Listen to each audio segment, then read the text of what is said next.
Today we're in Mansfield in Nottinghamshire with solicitor Aaron Chauhan and personal finance expert Amy Knight. Welcome to Mansfield, you two. We're in Market Square. A lot of history around here. It was given its market charter in 1227. But today we are going to hear from the people who live around here. We're going to help them with their problems. But biggest one right now, it's get warm, isn't it? Let's go. Jill Drain from Spalding has asked for our help after receiving letters from debt collectors demanding payment for a bill she doesn't owe. Hi Jill, how are you? Hello Louise. Nice to meet you. Come and join me, we're going to try and help you. Jill says her problem goes all the way back to November 2023 when she switched mobile phone providers from O2, taking her old number with her to a different network. But O2 continued to charge her account for a completely different mobile number. Unfortunately, Jill didn't spot the £7 monthly payments for more than 2 years, by which point O2 had taken over £180. I explained to the bank and they stopped it for me, and I went back to the O2 shop and explained, and she phoned customer services for me. So I said I wasn't happy, so they then said they'd give me £28 and I refused that. Yeah. And they said they would be in touch. When O2 did get in touch, it wasn't with an apology, but a demand for payment. The company said Jill owed £18.88 for the period after she'd cancelled the monthly payments and wanted it settled. Jill wrote a formal letter of complaint to O2, but a week later, she discovered the matter had been referred to debt collectors. When you get a letter from the debt collectors, how did you feel about that? Worried.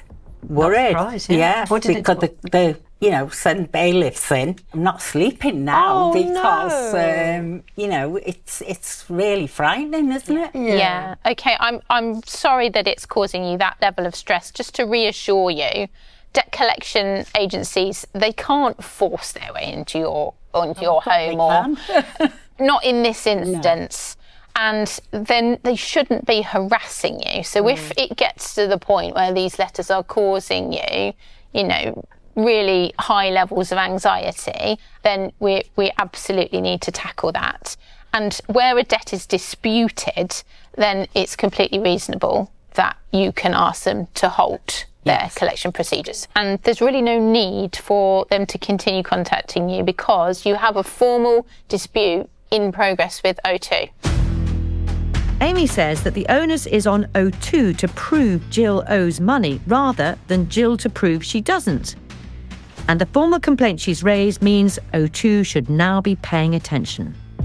The next step is to deal with the debt collectors. We're going to call the debt collection agency, an organisation called Moorcroft. And the points that we need to include are that you dispute the liability for this 180, whatever it is, in full.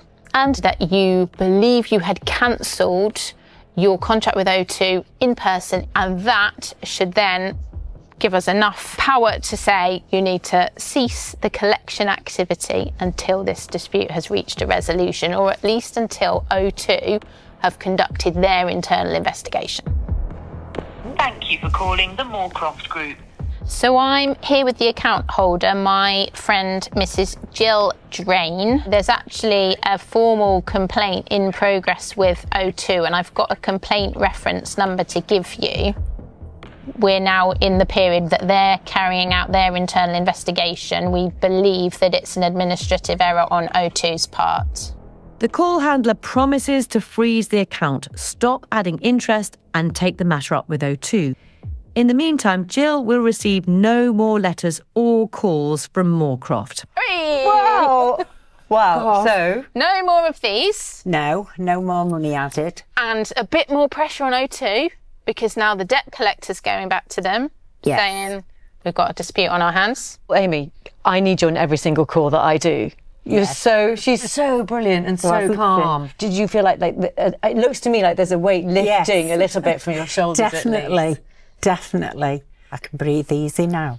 It's hard to know what to do, isn't it? Because you get these letters and you don't, I wouldn't know exactly all the right things to say. And then they are not friendly looking letters. They're not. No. And over such a small amount of money, it just seems so stressful. Yeah, I think a lot of people, when they receive one of these letters, which are quite intimidating, might feel a bit nervous to pick up the phone, but hopefully this experience will show other people at home that there is a real person on the other end, and that when you can provide the right information, they've got to do their bit and they've got to back off. Yes.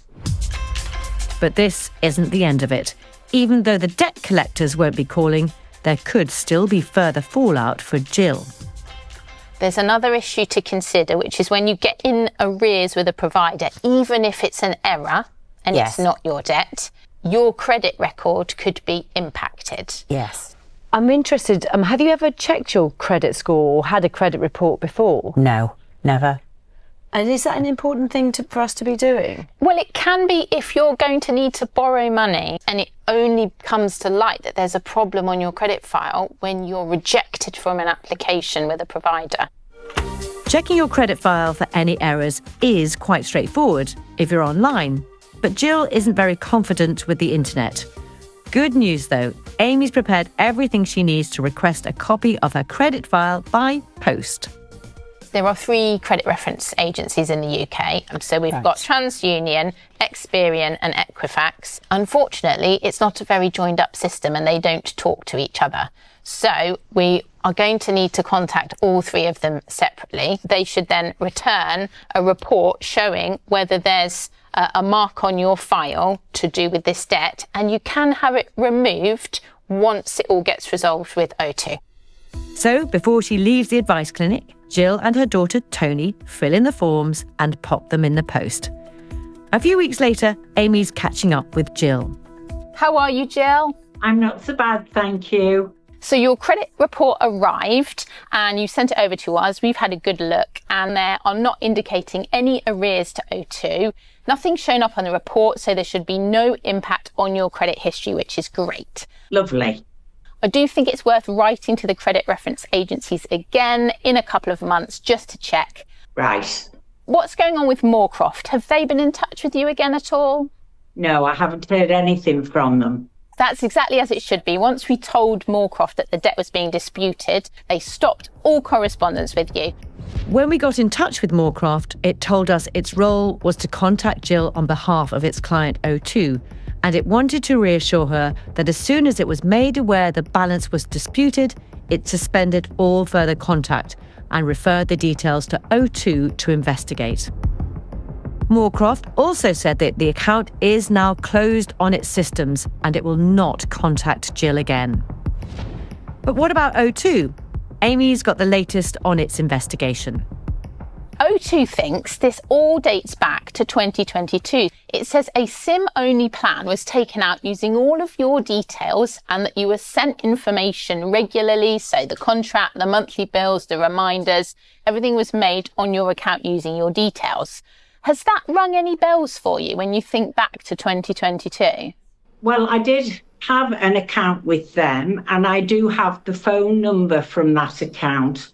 But the phone numbers O2 are disputing are 2 different phone numbers. So O2 must be able to see that I've never used these other 2 numbers. When we went back to O2 to explain this, it insisted the account was Jill's and that it had followed all processes correctly. Nevertheless, O2 said it could see Jill was acting in good faith, and as a gesture of goodwill, it refunded all the payments. So that's great news.